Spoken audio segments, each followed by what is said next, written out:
Doctor Rajkumar ಅಭಿಮಾನಿಗಳ ಸಂಘದ ರಾಜ್ಯಾಧ್ಯಕ್ಷರಾಗಿರುವಂತಹ ಸಾರಾ ಗೋವಿಂದ್ ಅವರ ಜೊತೆ ಈಗ ನಮ್ಮ ಜೊತೆಗಿದ್ದಾರೆ. ಸರ್ ನಮಸ್ತೆ. ನಮಸ್ತೆ ಸರ್, ಒಬ್ಬ ಫಿಲ್ಮ್ ಇಂಡಸ್ಟ್ರಿಯಿಂದ ಬಂದಂಥ ಒಬ್ಬ ನಟ, ಇನ್ಫ್ಯಾಕ್ಟ್ ಈಗಲೂ ಕೂಡ ನಾವು ಅವರ ಡೆಸಿಗ್ನೇಷನ್ ಅದೇ ಹಾಕಿದ್ದೀವಿ, ನಟ ಅಂತ ಹೇಳಿ, ಅಹಿಂಸಾ ಚೇತನ್ ನಟ ಅಂತ ಹೇಳಿ. ಸೊ ನಟನಾಗಿದ್ದವ್ರಿಗೆ ಅಣ್ಣವರ ಸ್ಮಾರಕದ ಮೇಲೆ ಕಣ್ಣು ಯಾಕೆ ಬಿತ್ತು ಅಂತ ಅಂದರೆ, ಸರ್ಕಾರ ಈ ಒಂದು ಜಮೀನನ್ನು ಏನು ಕೊಟ್ಟಿದೆ ಸ್ಮಾರಕಕ್ಕಾಗಿ, ಅದರ ವಿರುದ್ಧ ಯಾರು ಕೂಡ ಇದುವರೆಗೂ ಧ್ವನಿ ಎತ್ತಿಲ್ಲ. ಬಟ್ ಈಗ ಈ ಅಪಸ್ವರ ಕೇಳಿ ಬರ್ತಿರೋದು ಯಾಕೆ ಸರ್? ಅವನು ಒಬ್ಬ ಹುಚ್ಚ. ಮೊದಲು ಫಸ್ಟ್ ನಾನು ಹೇಳ್ತೀನಿ, ಅವನೊಬ್ಬ ಹುಚ್ಚ, ಜೊತೆಗೆ ನಿರುದ್ಯೋಗಿ. ದಯವಿಟ್ಟು ಅವನು ಚಿತ್ರನಟ ಅನ್ನೋದನ್ನ ತೆಗಿರಿ. ಅವನು ನಿರುದ್ಯೋಗಿ, ಚಿತ್ರರಂಗದಿಂದ ದೂರ ಆಗಿ ಬಹಳ ವರ್ಷಗಳಾಯ್ತು. ಅವನಿಗೆ ಯಾವುದೇ ಅವಕಾಶ ಇಲ್ಲ. ಯಾವುದೋ ಒಂದೆರಡು ಪಿಕ್ಚರ್ ಮಾಡಿ ಬಂದಂಥವನು ಇವತ್ತು ಚಿತ್ರರಂಗದಲ್ಲಿ ಅಭ್ಯಪಾರಿ. ಅವನಿಗೆ ಯಾವುದೇ ಅವಕಾಶ ಇಲ್ಲ. ಕೇವಲ ಪ್ರಚಾರಕ್ಕೋಸ್ಕರ ಇವನ್ನೆಲ್ಲ ಮಾಡ್ತಾವನೆ. ದೊಡ್ಡವ್ರ ಬಗ್ಗೆ ಮಾತಾಡಿದ್ರೆ ತಾನೇ ಪ್ರಚಾರ ಸಿಗೋದು. ಈಗ ರಾಜ್ಕುಮಾರ್ ಬಗ್ಗೆ ಮಾತಾಡದೆ ಹೋಗಿದ್ರೆ ನೀವೇನೋ ಅವನಿಗೆ ಪ್ರಚಾರ ಕೊಡ್ತಿದ್ರಾ? ಇಲ್ಲ. ಅದಕ್ಕೆ ಅವನು ಇಂಥ ದಾರಿ ಹುಡ್ಕೋದು. ಯಾಕಂತ ಹೇಳಿದ್ರೆ ಅವ್ರ ಬಗ್ಗೆ ಮಾತಾಡೋ ಯೋಗ್ಯತೆ ಇದೆ ಅವನಿಗೆ. ಅದನ್ನ ಸಮಾಧಿ ಅಂತ ಯಾರು ಕರೆಯಲ್ಲ ಸರ್, ಪುಣ್ಯ ಭೂಮಿ ಅಂತಾರೆ. ಹೌದು, ಡಾಕ್ಟರ್ ರಾಜ್ಕುಮಾರ್ ಅವರ ಪುಣ್ಯ ಭೂಮಿ ಅಂತಾರೆ. ಹೌದು, ದೇವಸ್ಥಾನಕ್ಕೆ ಹೋಗಿ ಬಂದವರೆಲ್ಲ ಸಮಾಧಿ ಹತ್ರ ಬಂದು ಕೈ ಮುಕ್ಕೊಂಡು ಹೋಗ್ತಾರೆ. ಹೌದು. ಇದೇನಾದ್ರು ಗೊತ್ತಿದೆಯಾ ಅವನಿಗೆ? ಅಥವಾ ರಾಜ್ಕುಮಾರ್ ಇತಿಹಾಸ ಗೊತ್ತಿದೆಯಾ ಅವನಿಗೆ? ಎಲ್ಲಾರ್ಗು ಪದ್ಮಭೂಷಣ ಕೊಟ್ಬಿಡ್ತಾರ? ಎಲ್ಲಾರ್ಗು ಪಾಲ್ಕೆ ಪ್ರಶಸ್ತಿ ಕೊಟ್ಬಿಡ್ತಾರ? ಕರೆಕ್ಟ್. ನನ್ನ ಮಗನೇ, ನೀನೇನ್ ತಗೊಂಡಿದ್ಯಾ ಪ್ರಶಸ್ತಿನ? ನಿನ್ಗೆ ಯಾವ ಪ್ರಶಸ್ತಿ ಕೊಟ್ಟಿದಾರೋ? ಅಭ್ಯಪಾರಿ, ನಿನ್ಗೆ ಯಾವುದೂ ಸಿಗತ್ತಿಲ್ಲ. ನಿನ್ ಜೀವನದಲ್ಲಿ ಹರಿಶ್ಚಂದ್ರ ಘಾಟಲ್ಲಿ 3 ಅಡಿ ಜಾಗ ಸಿಗಲ್ಲ ನಿನ್ಗೆ. ಅಂತ ಪುಣ್ಯಾತ್ಮನಿಗೆ ಆ ಗೌರವ ಕೊಟ್ಟಿದಾರಲ್ಲ, ಆ ಗೌರವ ಕೊಟ್ಟಿರೋದನ್ನ ನೆನ್ಸ್ಕೊಂಡು ನೀನು ಒಬ್ಬ ಪಾವನ ಆಗು. ಅದನ್ನು ಬಿಟ್ಟು ಅವ್ರ ಬಗ್ಗೆ ಮಾತಾಡೋದು, ಇವ್ರ ಬಗ್ಗೆ ಮಾತಾಡೋದು, ನಿನಗೆ ಇನ್ನೇನು ಕೆಲಸ? ನೀವೊಬ್ಬ ಕಲಾವಿದ ಅಂತ ಹೇಳ್ಕೊಂಡು ಕಲಾವಿದನಾಗಿರ್ಬೇಕಾಯ್ತಾನೆ. ನಿನ್ಗೆ ಯಾಕೆ ಬೇಕು ಎಲ್ಲ ಚೇಷ್ಟೆ? ಪ್ರಚಾರ. ಈ ಪ್ರಚಾರಕ್ಕೋಸ್ಕರ ಬಹಳಷ್ಟು ಜನ ಸಾಯ್ತಾರೆ. ಅದ್ರಲ್ಲಿ ಇವನು ಒಬ್ಬ. ಈ ಹುಚ್ಚನಾಯಿಗಳಿಗೆ ಹೆಂಗೆ ಹೊಡಿತಾರೆ ನೋಡಿ ಜನ. ಈಗ ರಸ್ತೆಯಲ್ಲಿ ಸಿಕ್ಕಿದ ಕಡೆ ಹಂಗೆ ಹೊಡಿಬೇಕು ಅವನಿಗೆ. ಆಗ್ಲೇ ಬುದ್ಧಿ ಕಲಿಯೋದು. ಸುಮ್ಮನೆ ಹೇಳ್ಬಿಟ್ರೆ ಮಾಡಿದ್ರೆ ಇದಾಗಲ್ಲ. ಅವನಿಗೆ ಸರಿಯಾದ ಒದೆ ಬಿದ್ರೇನೆ ಅವನು ಬುದ್ಧಿ ಕಲಿಯೋದು. ಇಲ್ಲ ಅಂದ್ರೆ ಅಲ್ಲಿವರೆಗೂ ಕಲಿಯಲ್ಲ. ಅದಕ್ಕೆ ನಾನು ಹೇಳ್ತೀನಿ, ಇಂಥದಕ್ಕೆ ಅವಕಾಶ ಸರ್ಕಾರ ಕೊಡ್ದಾನೆ. ದಯವಿಟ್ಟು ಇವತ್ತು ಕಾನೂನು ಸುವ್ಯವಸ್ಥೆನ ಗಮನದಲ್ಲಿ ಇಟ್ಕೊಂಡು ಅವನನ್ನ ಕೂಡಲೇ ಗಡೀಪಾರು ಮಾಡಬೇಕು. ಸರ್ಕಾರ ಮಧ್ಯೆ ಪ್ರವೇಶ ಮಾಡಬೇಕು. ಕಾನೂನು ಸುವ್ಯವಸ್ಥೆ ಅದೇಗಿಡುತ್ತೆ ಅಂತ ಒಂದೇ ಒಂದು ಕಾರಣ ಇಟ್ಕೊಂಡು ಅವನ್ನ ಗಡೀಪಾರು ಮಾಡಬೇಕು. ಆಗಲೇ ಅವನು ಬದುಕೋದಕ್ಕೆ ಸಾಧ್ಯ. ಇಲ್ಲ ಅಂದ್ರೆ ರೋಡಲ್ಲಿ ಅವನು ಓಡಾಡಕ್ಕಾಗಲ್ಲ ಮುಂದಿನ ದಿನಗಳಲ್ಲಿ. ಅಲ್ಲ, ಯಾರ ಬಗ್ಗೆ ಮಾತಾಡ್ತೀನಿ ಅನ್ನೋದು ಒಂದು ವಿವೇಚನೆ ಬೇಡವಾ ನಿನಗೆ? ನೀನ್ ಯಾರನ್ನ ಬಿಡ್ತೀಯ? ರಾಜ್ಕುಮಾರ್ನೇ ಬಿಡ್ದವನು ನೀನ್ ಇನ್ಯಾರನ್ನ ಬಿಡ್ತೀಯ? ಯಾಕೆ ಗಾಂಧೀಜಿ ಸಮಾಧಿ ಯಾಕೆ ಕಟ್ಟಿದ್ದೀರಾ ಅಂತ ಕೇಳಲಿಲ್ವಲ್ಲ ಇನ್ನಾನು? ಗಾಂಧೀಜಿಗೆ ಯಾಕೆ ಪುಣ್ಯ ಸ್ಮಾರಕ ಕಟ್ಟಿದ್ದೀರಾ ಅಂತ ಇನ್ನೊಬ್ರು ಅಂತ ಮಹನೀಯರಿಗೆ ಕೇಳಲಿಲ್ವಲ್ಲ ನೀನು? ಅದನ್ನು ಕೇಳಿಸ್ತೀಯ ಮುಂದಿನ ದಿನಗಳಲ್ಲಿ. ಯಾಕಂದ್ರೆ ನೀನು ಹುಚ್ಚ. ಅವರು ಟ್ವೀಟ್ ನಲ್ಲಿ ಒಂದು ಮೆನ್ಷನ್ ಮಾಡ್ತಾರೆ ಸರ್, ಬೆಂಗಳೂರಿನ ಹೃದಯ ಭಾಗದಲ್ಲಿ 2.5 ಎಕರೆ ಜಾಗವನ್ನ ನೀಡಲಾಗಿದೆ.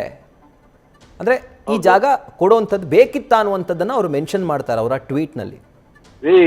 ಅವರು ಒಂದೇ ಒಂದು ಗೋಕಾಕ್ ಚಳುವಳಿ ಗೊತ್ತಾ ಅವ್ರಿಗೆ?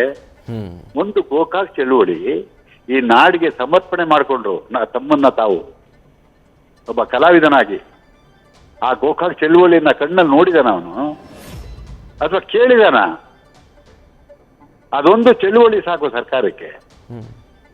ಅವರೊಬ್ಬ ಕಲಾವಿದನಾಗಿ ಮಾಡಲಿಲ್ಲ. ಈ ನಾಡಿಗೆ ಅನ್ಯಾಯವಾದಾಗ ಸೊಂಟ ಕಟ್ಟಿ ನಿಂತ್ಕೊಂಡಂತವ್ರು ಡಾಕ್ಟರ್ ರಾಜ್ಕುಮಾರ್ ಅವರು. ಭಾಷೆಗೋಸ್ಕರ, ನಮ್ಮ ಸಂಸ್ಕೃತಿಗೋಸ್ಕರ, ನೆಲ ಜಲಕ್ಕೋಸ್ಕರ. ಒಬ್ಬ ರಾಜ್ಕುಮಾರ್ ಅವರು, ನಿಮ್ಮಲ್ಲಿ ನಾನು ಕೇಳ್ಕೊಳ್ತೀನಿ, ರಾಜ್ಕುಮಾರ್ ಅವರು 3 ತಿಂಗಳು ಕಾಡಲ್ಲಿದ್ರು. ಅವತ್ತೇನಾದ್ರು ಮಾತಾಡ್ದೆ ನೀನು ಮಗನೇ? ಮಾತಾಡ್ದೇನೋ? ಅವನ್ನ ಕೇಳ್ತಾ ಇದ್ದೀನಿ ನಿಮ್ ಮುಖಾಂತರ.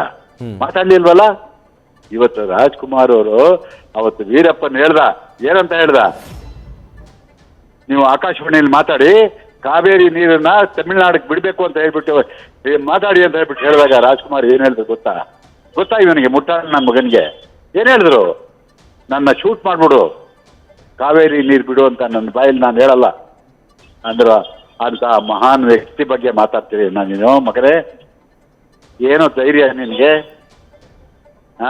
ಅಲ್ಲ ನೀವ್ ಹೇಳಿ ನನಗೆ, ಯಾಕೆಂದ್ರೆ ಕೋಪ ಬರುತ್ತೆ ನಾನು ಮಾತಾಡ್ತಾ ಇದ್ದೀನಿ ಸರ್. ಇಲ್ಲ, ಅವರ ಪೋಸ್ಟ್ ನ ಟೈಮಿಂಗ್ ನೋಡಿದ್ರು ಕೂಡ ಅದೇ ಅನ್ಸುತ್ತೆ ಸರ್. ನಿನ್ನೆ 97ನೇ ಜಯಂತ್ಯೋತ್ಸವವನ್ನು ಆಚರಿಸಿದ್ವಿ ಅಣ್ಣ ಅವ್ರದ್ದು. ಅಂಡ್ ಇಂತಹ ಸಂದರ್ಭದಲ್ಲಿ ಎಲ್ಲರೂ ಕೂಡ ಮನಸ್ಸಿನಲ್ಲಿ ಅಣ್ಣ ಅವ್ರ ಬಗ್ಗೆ ಅವ್ರು ಇನ್ನೂ ನೆನಪು ಮಾಡಿಕೊಂಡು ಮೆಲುಕು ಹಾಕ್ತಿರುವಂತಹ ಸಂದರ್ಭದಲ್ಲಿ ಈ ರೀತಿಯಾದಂತಹ ಬೇಸರವನ್ನ ತರಿಸುವಂತಹ ಪೋಸ್ಟ್ ಬೇಕಾಗಿತ್ತ ಅನ್ನುವಂಥದ್ದೇ ಫಸ್ಟ್ ಪ್ಲೇಸ್ ಅಲ್ಲಿ ನಮ್ಮ ಪ್ರಶ್ನೆ. ಇಡೀ ಕರ್ನಾಟಕ ಆ ಒಂದು ಸ್ಮರಣೆಯನ್ನ ಮಾಡಿದ್ದಾರೆ. ಹೌದು, ಇಡೀ ಕರ್ನಾಟಕ ಜೊತೆಗೆ ಸರ್ಕಾರ. ಹೌದು, ಅದಾದ್ರೂ ನಿಮ್ಗೆ ಗೊತ್ತಾಗ್ಬೇಕಲ್ವಾ? ಹೌದು ಹೌದು. ನಿನ್ ಏನ್ ಯೋಗ್ಯತೆ ಇದೆ ಅಂತ ಹೇಳಿ ನೀನು ಅದನ್ನ ಪ್ರಸ್ತಾಪ ಮಾಡಿದೆ, ಟ್ವೀಟ್ ಮಾಡಿದೆ. ಎಲ್ರಿಗೂ ಕೊಟ್ಬಿಡ್ತಾರ ಸರ್? ಪದ್ಮಭೂಷಣ ಕೊಟ್ಬಿಡ್ತಾರೆ, ಎಲ್ರಿಗೂ ಕೊಟ್ಬಿಡ್ತಾರ? ಪದ್ಮಶ್ರೀ ಕೊಡ್ತಾರೆ, ಎಲ್ರಿಗೂ ಕೊಡ್ತಾರ? ಯಾಕೆ ಕೊಡ್ತಾರೆ ಹೇಳಿ? ಅವ್ರ ಸಾಧನೆ, ಹೌದು, ಆ ಗೌರವ, ಆ ಸೇವೆಗೆ. ಹೌದು. ಈಗ ಆ ರೀತಿಯಾಗಿ ನಿಜವಾಗ್ಲೂ ಅವರು ನ್ಯಾಯಯುತವಾಗಿ ಹೋರಾಟ ಮಾಡಬೇಕು ಅಂತಂದ್ರೆ, ಅಂದರೆ ಜಾಗದ ವಿಚಾರವಾಗಿ ಎಷ್ಟೋ ಅಕ್ರಮ ನಿವೇಶನಗಳಿದ್ದಾವೆ, ಅಧಿಕಾರಿಗಳೇ ರಾಜಕಾರಣಿಗಳೇ ಕಬಳಿಸಿದ್ದಾರೆ, ಅವರು ಅಲ್ಲಿಂದನೇ ಧ್ವನಿ ಎತ್ತಬಹುದಾಗಿತ್ತಲ್ಲ ಅನ್ನುವಂಥದ್ದು ನಮ್ಮ ಪ್ರಶ್ನೆ ಕೂಡ. ಯಾರು ಅವನ ಧ್ವನಿ ಎತ್ತಕ್ಕೆ ಅವನ ಸತ್ವೇನು ಹೆಣ ಹೊರಕ್ 4 ಜನ ಇಲ್ಲ, ಇನ್ಯಾರ ಜೊತೆ ಕಟ್ಕೊಂಡು ಹೋರಾಟ ಮಾಡ್ತಾನ ಅವನು? ಅವನನ್ನು ರಕ್ಷಣೆ ಮಾಡ್ಕೊಳಕ್ಕೆ 4 ಜನ ಇಲ್ಲ, ಅವ್ನ ಹೆಣ ಹೊರಕ್ 4 ಜನ ಇಲ್ಲ. ಅವನ್ಯಾವ ಹೋರಾಟ ಮಾಡ್ತಾನ ಅವನು? ಎಲ್ಲಿ ಮಾಡಿದಾನೆ? ಒಂದ್ ತೋರಿಸಿ ನೋಡೋಣ. ಇಂಥ ಹೇಳಿಕೆಗಳನ್ನ ಬಿಟ್ರೆ ಒಂದ್ ತೋರಿಸಿ ಸರ್. NG ರೇಡಿಯೋಲ್ ಹೋಗಿ ಯಾರೋ ಹೆಣ್ಮಕ್ಳು ಕುಡ್ಕೊಂಡು ಬಿದ್ದಿರ್ತಾರೆ, ಅವ್ರ ಜೊತೆ ಕುತ್ಕೊಂಡು ಅವ್ರನ್ನ ಸ್ಟೇಷನ್ ಕರ್ಕೊಂಡು ಹೋಗ್ಬಿಟ್ರು ಅಂತ ಹೋಗ್ಬಿಟ್ಟು ಸ್ಟೇಷನ್ಗೆ ಹೋಗ್ತಾನೆ. ಇವನೊಬ್ಬ ಹೋರಾಟಗಾರ. ಇಂಥವ್ರ ಬಗ್ಗೆ ಮಾತಾಡಿದ್ರು ನಮ್ಗೆ ಸಮಯ ವ್ಯರ್ಥ. ಏನ್ ಬೇಕೋ ಅದನ್ನ ಈಗ ಮಾಡಬೇಕಾಗಿದೆ, ಅದನ್ನ ಮಾಡ್ತೀವಿ. ಸೊ ನೀವೇನಾದ್ರೂ ಹೋರಾಟದ ಎಚ್ಚರಿಕೆಯನ್ನ ಕೊಡ್ತಿದ್ದೀರಾ ಸರ್ ನ್ಯೂಸ್ ಫಸ್ಟ್ ಮುಖಾಂತರ? ನಾನು ಹೋರಾಟದ ಎಚ್ಚರಿಕೆನ ಅವನ ಬಗ್ಗೆ ಕೊಟ್ರೆ ಏನಾಗುತ್ತೆ ಗೊತ್ತಾ ಸರ್? ನಾಳೆ ಕಾನೂನು ಸುವ್ಯವಸ್ಥೆಯಲ್ಲಿ, ಕಾನೂನು ಅಡಿಯಲ್ಲಿ ಎಲ್ಲರೂ ಇದಾಗಬೇಕಾಗುತ್ತೆ. ಅದಕ್ಕೆ ಅವಕಾಶ ಕೊಡದೇನೆ ಸರ್ಕಾರ ಮಧ್ಯಪ್ರವೇಶ ಮಾಡಿ ಇಂಥ ಹೇಳಿಕೆ ಕೊಟ್ಟವ್ರ ಮೇಲೆ ಕ್ರಮ ತಗೊಂಡು ಅವನ್ನ ಗಡೀಪಾರು ಮಾಡಿದ್ರೆ ಬಹಳ ಒಳ್ಳೇದು. ಕರ್ನಾಟಕಕ್ಕೂ ಒಳ್ಳೇದು, ಕನ್ನಡಿಗರಿಗೂ ಒಳ್ಳೇದು. ನಾಳೆ ದಿನ ಮಾತಾಡುವಂತ ಜನ ಎಚ್ಚೆತ್ಕೋತಾರೆ. ಸೊ ಇದಕ್ಕೆ ಸಂಬಂಧಪಟ್ಟಂತೆ ಅಣ್ಣ ಅವರ ಅಭಿಮಾನಿಗಳು ಕೂಡ, ಇನ್ಫ್ಯಾಕ್ಟ್ ಅಣ್ಣ ಅವರ ಅಭಿಮಾನಿಗಳಂತಲ್ಲ, ಕನ್ನಡಿಗರಿಗೆ ಅಣ್ಣ ಅವರು ಒಂದು ರೀತಿಯಾಗಿ ಆರಾಧ್ಯ ದೈವ ಇದ್ದ ಹಾಗೆ. ಸೊ ಫ್ಯಾನ್ಸ್ಗಳು ನಿಜವಾಗ್ಲೂ ಬೇಜಾರು ಒಳಗಾಗಿದ್ದಾರೆ ಸರ್. ಅವ್ರಿಗೇನು ಹೇಳಕ್ ಇಷ್ಟಪಡ್ತೀರಾ ಫ್ಯಾನ್ಸ್? ಖಂಡಿತವಾಗ್ಲೂ ಫ್ಯಾನ್ಸ್ಗಳು ಬೇಜಾರಲ್ಲ, ಬೇಸರ ಪಟ್ಕೊಂಡಿಲ್ಲ, ರೋಷ ಇದೆ ಅವ್ರಿಗೆ. ಅವನು ಎಲ್ಲಿದ್ದಾನೆ ಅಂತ ಕೇಳ್ತಾ ಇದ್ದಾರೆ, ಅವನು ಎಲ್ಲಿ ಸಿಗ್ತಾನೆ ಅಂತ ಕೇಳ್ತಾ ಇದ್ದಾರೆ. ಇದು ಬೇಕಾ ಅವನಿಗೆ? ಹಾಗಾಗಿ ಮಾತಾಡೋದು, ಮಾತು ಮನೆ ಕೆಡಿಸ್ತು, ತೂತು ಒಲೆ ಕೆಡಿಸ್ತು ಅಂತಾರಲ್ಲ, ಹಂಗೆ ಮಾತಿನ ಮೇಲೆ ಯಾವತ್ತೂ ನಿಗಾ ಇರ್ಬೇಕು ಮಾತಾಡುವಾಗ. ಇವನು ಹೋಗಿ ಈಗ ಎಲ್ಲಾರ್ದು ಯಾರ್ಯಾರು ಜಾಗ ಕಬಳಿಸಿದಾರೋ, ಅಯ್ಯೋ ಅಯ್ಯೋ ಅಯ್ಯೋ, ರಾಜ್ಕುಮಾರ್ ಅವ್ರಿಗೆ 2 ಎಕರೆ ಕೊಟ್ಟಿದ್ದನ್ನ ಅವ್ರ ಕುಟುಂಬದವ್ರು ಹೋಗಿ ಕೇಳಿದ್ರ? ಅದೇ ಇನ್ಫ್ಯಾಕ್ಟ್ ಅದೇ ನನ್ನ ಮುಂದಿನ ಪ್ರಶ್ನೆ ಇತ್ತು ಸರ್. ಕುಟುಂಬದವ್ರು ಯಾರು ಕೂಡ ಡಿಮ್ಯಾಂಡ್ ಮಾಡಿ ಪಡ್ಕೊಂಡಂತ ಜಾಗ ಅಲ್ಲ, ಸರ್ಕಾರ ಕೊಟ್ಟಿರುವಂತ ಜಾಗ ಅದು. ರೀ, ಅವ್ರು ಯಾರು ಕೇಳಿದ್ರ? ಇವತ್ತು ಅವ್ರು ಯಾರು ಪ್ರಶ್ನೆ ಮಾಡ್ತಾ ಇದಾರ ನಿನ್ನ? ಇಲ್ಲ. ಯಾಕೇಳಿ? ಅವ್ರ ದೊಡ್ಡತನ ರೀ. ಅವ್ರಿಗೆ ರಾಜ್ಕುಮಾರ್ ಅವರು ಆ ಬುದ್ಧಿ ಹೇಳ್ಕೊಟ್ಟಿದ್ದಾರೆ. 4 ಜನ 4 ತರ ಮಾತಾಡ್ಕೊಂಡ್ರು, ಅದಕ್ಕೆ ನೀವು ಏನು ತಲೆ ಕೆಡ್ಸ್ಕೋಬೇಕಾಗಿಲ್ಲ, ನಿಮ್ ಪಾಡಿಗೆ ನಿಮ್ ಕೆಲಸ ಮಾಡ್ಕೊಂಡು ಹೋಗಿ ಅಂತ. ನೋಡಿ, ಯಾರಾದ್ರೂ ಒಬ್ಬರಾದ್ರೂ ಅದ್ರ ಬಗ್ಗೆ ಏನಾದ್ರು ಹೇಳಿದಾರ? ಇಲ್ಲ. ಅವ್ರ ದೊಡ್ಡತನ. ಇಂಥ ನಾಯಿಗಳು 100 ಬಗಲ್ತವೆ. ಇದು ನಾಯಿ, ಅದರಲ್ಲೂ ಹುಚ್ಚು ನಾಯಿ. ಜನ ಪಾಠ ಕಲಿಸ್ತಾರೆ ಅವ್ರಿಗೆ.